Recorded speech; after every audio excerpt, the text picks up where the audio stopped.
দেখো, education for all বলতে বোঝায় শিক্ষা সকলের জন্য। মূলত এর আগে আমি যতগুলো ক্লাস করিয়েছি প্রত্যেকটা জায়গাতে আমি বলেছি শিক্ষা সবাইকে দিতে হবে, শিক্ষা সবাইকে দিতে হবে, তাই তো? সবাইকে শিক্ষা দিতে হবে, তার জন্য কোনো মানুষ, কোনো ব্যক্তিবর্গ যেন এই জায়গা থেকে পিছিয়ে না পড়ে। তাহলে এই এডুকেশন ফর অল, আমি যে বারবার কথাটা বলে যাই তোমাদের যে না শিক্ষা সকলের জন্য, শিক্ষা সবার অধিকার, তোমাদের মনে কখনো কি একটা বারও কোয়েশ্চেন আসেনি যে স্যার এডুকেশন ফর অল এই জিনিসটা এলো কোথা থেকে, এর মেন আবির্ভাবটা কিভাবে?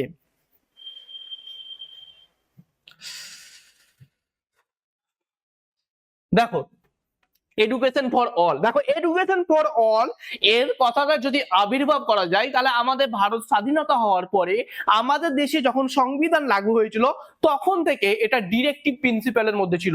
ডিরেক্টিভ প্রিন্সিপাল কি আশা করি তোমরা সবাই জানো, আমি এটা নিয়ে আর ডিটেলস আলোচনা করতে যাব না, কারণ তোমাদের পলিটিক্যাল সায়েন্স আছে, তখন পলিটিক্যাল সায়েন্সের দিকে ঢুকে যাব, ঠিক আছে?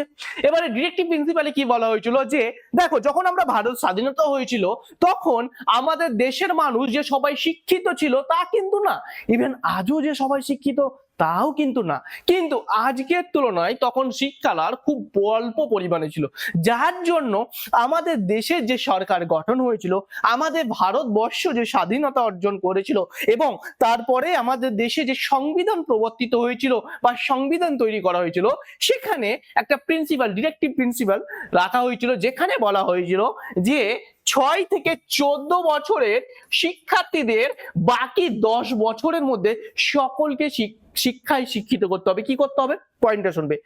6 থেকে 14 বছরের সকল শিক্ষার্থীকে সামনে 10 বছরের জন্য পুরো ফ্রিতে শিক্ষাদান করে তাদের শিক্ষিত করে তুলতে হবে।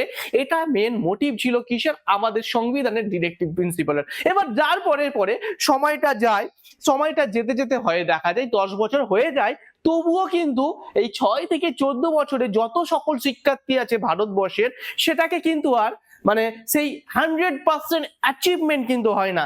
60% হয়, 50% হয়, 40% হয়, কিন্তু আর 100% অ্যাচিভমেন্ট হয় না। যার পরে সেটা আস্তে আস্তে থেকে যায়, থেকে যেতে যেতে যেতে 86তম সংশোধনে আমাদের সংবিধান জানো যে অনেকবার সংশোধন হয়েছে, তো 2002 সালে 86তম সংবিধান আমাদের সংশোধন হয়েছিল, যেখানে এই ডিরেক্টিভ প্রিন্সিপালটা চলে আসে মৌলিক অধিকারে। আমাদের কতগুলো মৌলিক অধিকার আছে আশা করি তোমরা জানো। তাহলে কি বললাম, আমাদের সংবিধান যখন শুরু হয়েছিল তারপর একটা টার্গেট দেওয়া হয়েছিল যে 10 বছরের মধ্যে 6 থেকে 14 বছরের যত শিক্ষার্থী আছে তাদেরকে শিক্ষায় শিক্ষিত করে তুলতে হবে। সেটা কার দায়িত্ব, কার কর্তব্যের মধ্যে ছিল? সরকারের, অর্থাৎ আমাদের গভর্নমেন্টের। তারপরে সেটা পারলো না, সেটা না পারার দরুন 2002 সালে 86তম একটা আমাদের সংবিধান তোমার সংশোধনী হয়, এবং সংশোধনের দ্বারা সেই জায়গাতে যে ডিরেক্টিভ প্রিন্সিপাল ছিল সেই ডিরেক্টিভ প্রিন্সিপাল থেকে মৌলিক অধিকারের মধ্যে নিয়ে চলে আসে, মানে এটা মৌলিক অধিকার চলে গেল। ফ্রি অ্যান্ড কম্পালসারি এডুকেশন অনিবার্য। আমি কোথায় বসবাসের স্বাধীনতা, আমার বাক স্বাধীনতা যেমন একটা আমার মৌলিক অধিকারের মধ্যে পড়ছে, ঠিক তেমন এই যে শিক্ষার অধিকারটাও, সকলের শিক্ষার অধিকার আছে, সবাই শিক্ষা গ্রহণ করতে পারে, সেটাও একটা মৌলিক কর্তব্য, মৌলিক অধিকারের মধ্যে চলে এসেছিল। আশা করি আমি বুঝাতে পেরেছি। এবার দেখে নাও, সর্বশিক্ষা অভিযানের মাধ্যমে এটা চলো না, রাজদেবনাথ একটু গন্ডগোল হয়ে যাচ্ছে। এডুকেশন ফর অল করা হয়েছিল, এই এডুকেশন ফর অলটাকে কমপ্লিট করার জন্য ইনিশিয়েটিভ নেওয়া হয়েছিল সর্বশিক্ষা অভিযান। একটু গুলিয়ে ফেলছো। দেখো, এডুকেশন ফর অল, শিক্ষার সর্বজনীনকরণ, ইউনিভার্সালাইজেশন অফ এডুকেশন। এটা বলতে কি? শিক্ষার সর্বজনীনকরণ বলতে বোঝায় দেশের সকল শিশু কিশোরকে বয়স ভিত্তিক শিক্ষার সুযোগ প্রদান করা, যাতে কোনো শিশুই শিক্ষা থেকে বঞ্চিত না হয়। এটি শিক্ষাকে সর্বজনীন, বাধ্যতামূলক, বিনামূল্যে এবং সমতা ভিত্তিক করে তোলা প্রতিক্রিয়া। স্যার বুঝলাম না। দেখো স্যার, এর আগের ক্লাসের লাস্টের দিকে দুটো জিনিস বলিয়েছিলাম, এক হচ্ছে ইকুয়ালিটি আর আরেক ছিল ইকুইটি, মনে পড়ছে? ক্ষমতা, সাম্য এবং সমতা। অ্যাকচুয়ালি ইকুয়ালিটি, অ্যাকচুয়ালি ইকুইটি, সাম্য এবং সমতা। ইকুয়ালিটি কি, আমি সবাইকে খাবার দেবো, বিরিয়ানির উদাহরণ দিয়েছিলাম। ইকুইটি যার যতটা দরকার সেটা, সেই জিনিসটাই বলছে বাধ্যতামূলক এবং সমতা ভিত্তিক করে, মানে যার যতটা দরকার সে যেই ক্লাসে যেটা পড়ে তার সিচুয়েশন অনুযায়ী, তার প্রেক্ষাপট অনুযায়ী তাকে শিক্ষা দিতে হবে। এটার কথা হচ্ছে ইউনিভার্সালাইজেশন অফ এডুকেশন। এটা শুধু আমাদের ভারতবর্ষেতে আছে তা না, এটা ইউনেস্কোর কথা।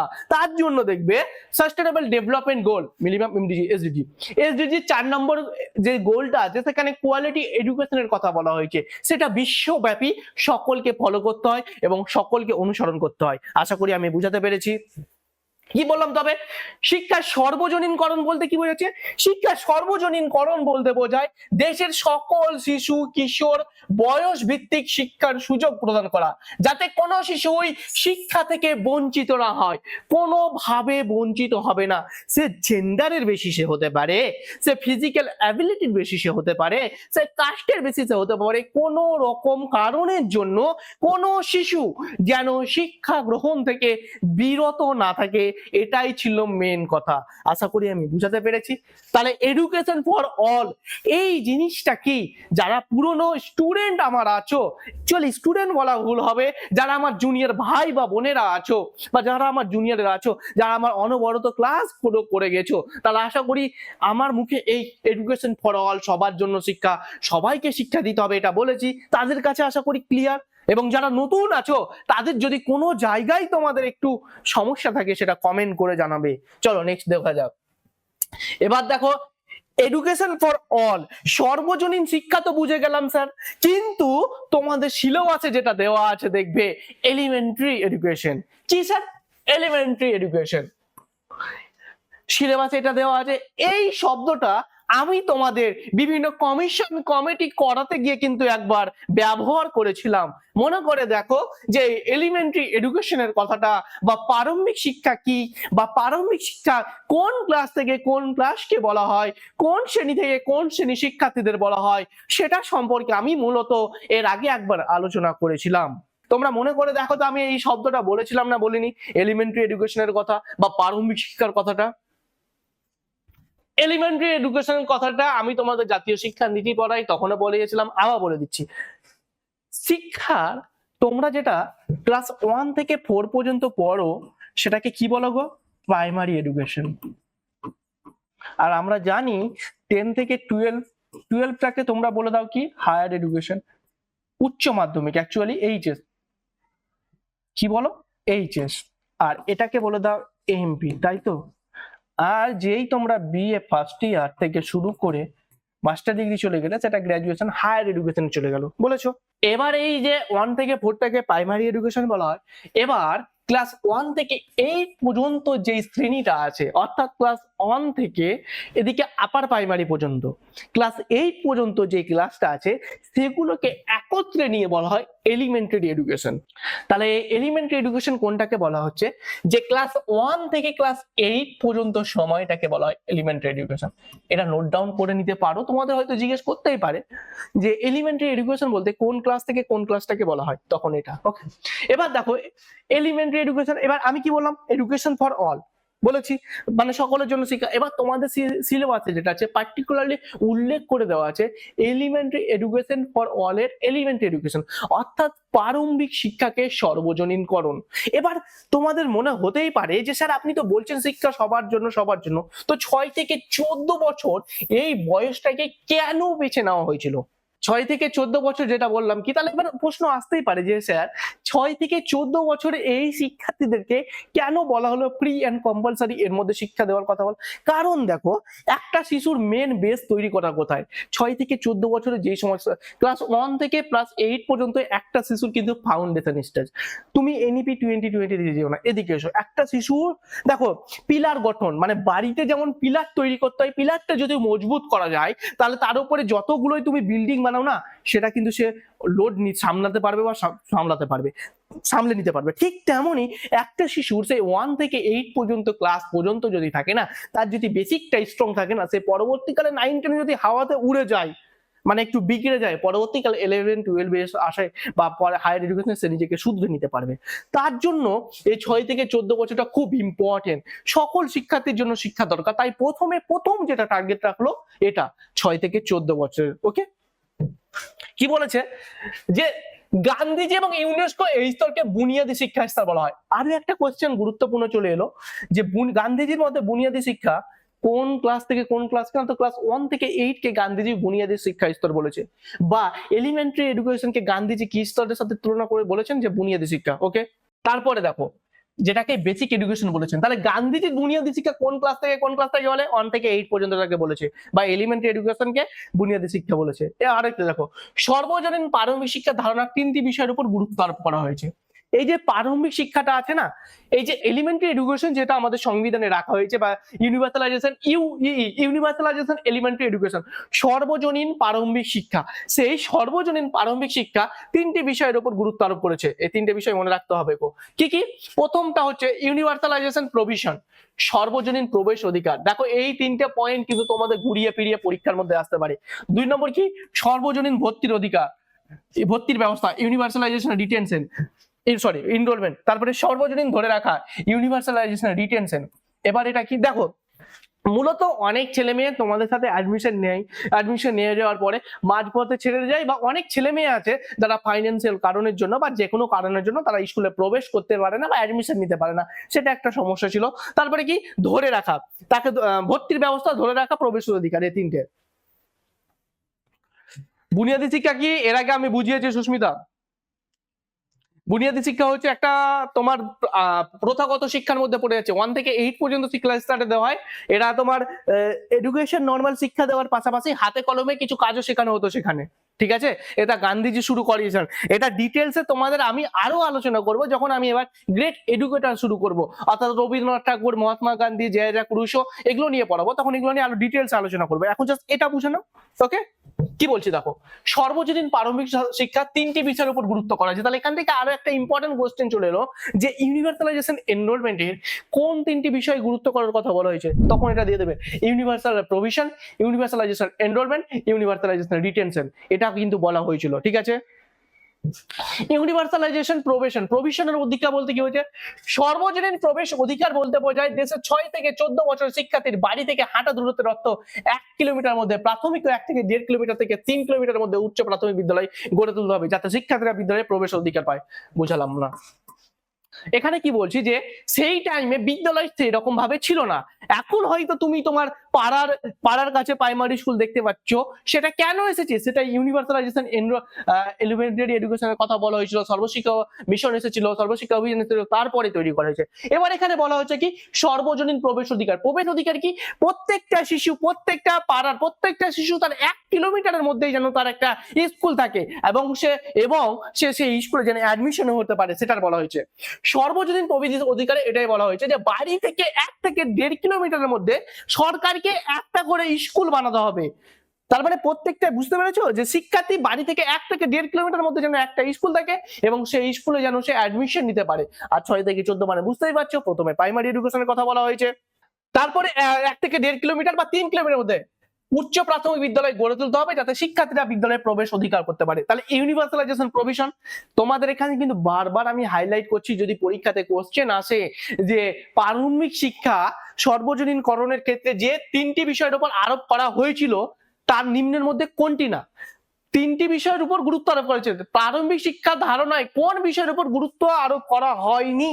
যদি কোশ্চেনটা থাকে তাহলে universalisation provision, universalisation enrolment, universalisation of retention, এই 3টের বাদে যেই অপশনটা থাকবে সেই অপশনটা ক্লিক করবে। এই 3টে জিনিস কিন্তু ভালোভাবে মনে রাখো।